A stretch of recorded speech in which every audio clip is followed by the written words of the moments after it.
एक लड़की भीगी भीगी सी। एक लड़की भीगी भीगी सी। पता नहीं क्यों माहिर सुबह से यह गाना गुनगुना रहा था। शायद यह मौसम का असर था। सुबह से ही आकाश पर काले बादल मंडरा रहे थे। ऐसा लग रहा था जैसे कभी भी बरसात हो सकती है, लेकिन कभी कभी जो सोचा जाता है वो होता नहीं है।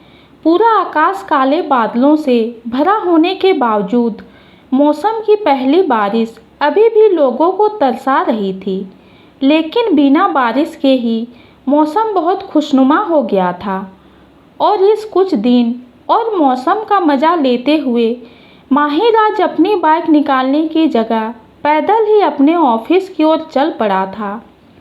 वैसे भी माहिर की ऑफिस उसके घर से कुछ खास दूर नहीं थी।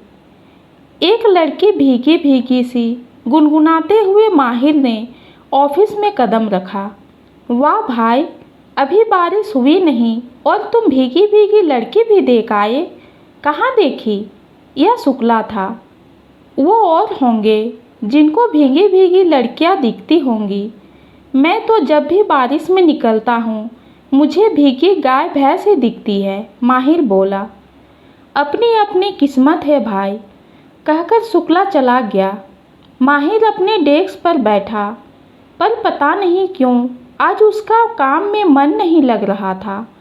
और काम में मन न लगने का कारण वह भली भांति जानता था।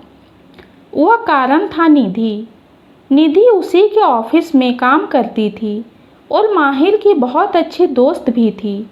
पर माहिर तो अपने मन में कुछ और ही भावनाएं पाले बैठा था।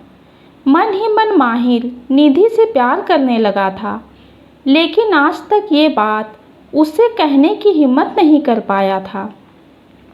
लेकिन आज का मौसम माहिर के मन में उत्साह जगा रहा था। आज तो बता ही दूंगा, उसने मन ही मन सोचा। उसने चोर नज़रों से निधि की ओर देखा। कितनी सुंदर लग रही थी वो, कितनी भोली भाली थी, कितनी नाजुक सी और छुई-मुई सी लगती थी। बॉस बुला रहे हैं। चपरासी का यह संदेश सुनकर माहिर बड़ी अनिच्छा से अपने सपनों की दुनिया से बाहर आया। आता हूँ भाई, बोलकर वह बॉस की केबिन की ओर बढ़ चला। माहिर, कल मैनेजमेंट के साथ मीटिंग है। तुम पिछले 3 सालों के सेल्स का प्रेजेंटेशन बनाओ।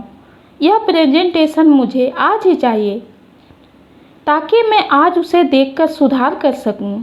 पर यह तो बहुत बड़ा काम है, एक दिन में कैसे होगा? देखो, आज ही करना है। चाहो तो निधि की मदद ले लो, बॉस ने फरमान जारी कर दिया। माहिर को तो जैसे मन मांगी मुराद मिल गई थी। तुरंत वह निधि की ओर गया और उसे काम समझाया। काम करते करते शाम हो गई। फिर भी अभी काम थोड़ा बाकी था। एक एक करके ऑफिस के कर्मचारी जाने लगे, लेकिन माहिर और निधि अब भी काम कर रहे थे। इस चक्कर में माहिर अपने दिल की बात भी नहीं कह पाया। अंत में एक समय ऐसा आया जब ऑफिस में उन दोनों के अलावा सिर्फ बॉस थे। काम खत्म करते करते रात के 9 बज चुके थे। अरे माहिर, काफ़ी देर हो चुकी है।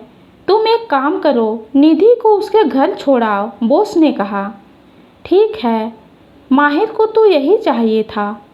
दोनों ऑफिस से बाहर निकले तो बाहर का नज़ारा देखकर स्तंभ रह गए। बाहर मूसलाधार बारिश हो रही थी। सड़क पर सन्नाटा छाया हुआ था। क्या करें? माहिर ने पूछा। देर बहुत हो चुकी है, अभी और रुकना संभव नहीं। चलो बारिश में ही चलते हैं, निधि ने कहा। और दोनों ने बारिश में कदम रख दिया। एक पल में ही बारिश ने दोनों को भिगो दिया। एक लड़की भीगी भीगी सी। माहिर फिर गुनगुनाने लगा। ये क्या गाना गा रहे हो माहिर? निधि ने एतराज जताया। अरे ये गाना तो सवेरे से मेरी जुबान पर आ रहा है, जाने क्यों। वैसे भीगने के बाद तुम भी कमाल लग रही हो। अच्छा फ्लर्टिंग कर रहे हो, निधि ने लताड़ा। पर उसकी आवाज़ में गुस्सा नहीं था। बारिश अब थम चुकी थी। लगता था ये दोनों को भिगोने का कुदरत का कोई षड्यंत्र था। अब तो बोल ही दे बेटा, अब नहीं बोला तो कभी नहीं बोल पाएगा। माहिर ने मन ही मन सोचा। मुझे तुमसे कुछ कहना था निधि, वह बोला। अभी रास्ते में खड़े खड़े कहोगे क्या? जो कहना है कल ऑफिस में कह देना, निधि ने आंखें नचा कर कहा। समझ तो वो चुकी थी कि माहिर क्या कहना चाहता है, लेकिन वह माहिर को सताना चाहती थी। नहीं, वह क्या है कि कुछ बात यह है कि माहिर बोलते हुए हकला गया। अरे इससे कुछ नहीं होगा, जो सुनना है हमसे सुनो जाने मन। अंधेरे में से एक आवाज़ आई। उन्होंने चौंक कर अंधेरे कोने की तरफ देखा। वहाँ कुछ आदमी खड़े थे जो शकल से ही गुंडे नजर आ रहे थे। माहिर सतर्क हो गया। उसे हालात सही नज़र नहीं आ रहे थे। चलो यहाँ से, उसने धीरे से निधि को कहा। क्यों, तुम कुछ कहना चाहते थे ना? कह दो ना, निधि ने साफ इनकार कर दिया। तुम समझ नहीं रही हो, यहाँ खतरा है।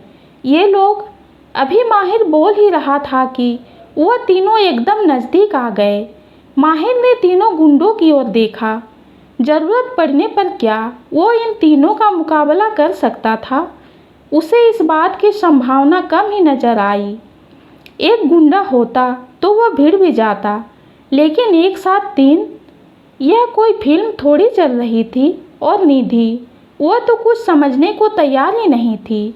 खुद आगे बढ़कर गुंडों से पूछ रही थी, तो अब क्या सुनाना चाहते थे भाई साहब? भाई, एक गुंडे ने ठहाका लगाया। भाई बोलती है, अभी तेरी यह गलतफहमी दूर कर देते हैं। दूसरे गुंडे ने आगे बढ़कर निधि का हाथ पकड़ लिया। तभी जैसे बिजली कौंधी। क्या हुआ यह तो माहिर के भी समझ में नहीं आया, पर निधि ने उछलकर एक गुंडे के मुंह पर लात मारी और दूसरे गुंडे की गर्दन पर वार किया। एक क्षण में दोनों गुंडे धराशायी होकर सड़क पर पड़े थे। तीसरा गुंडा फटी फटी आंखों से यह दृश्य देख रहा था। आ तू भी आ, निधि ने उसे ललकारा, लेकिन वह बिना पीछे देखे सिर पर पैर रखकर भाग खड़ा हुआ। माहिर अचंभित दृष्टि से निधि को देख रहा था।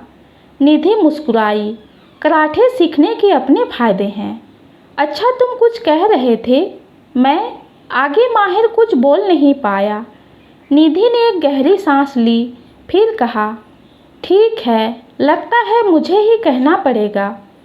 माहिर, मैं तुमसे प्यार करती हूँ। क्या तुम भी मुझसे प्यार करते हो? और देखो, मना मत करना, वरना तुम जानते हो मैं क्या कर सकती हूँ। माहिर मुस्कुराया। अब अपनी किस्मत से कौन लड़ सकता है, कहकर उसने अपनी बाहें फैला दी और वह भीगी भीगी लड़की उसकी बाहों में आ गई। ये कहानी आपको कैसी लगी कमेंट में ज़रूर बताइए। कहानी पसंद आती है तो चैनल को लाइक और सब्सक्राइब कीजिए। कहानी सुनने के लिए आपका बहुत बहुत धन्यवाद।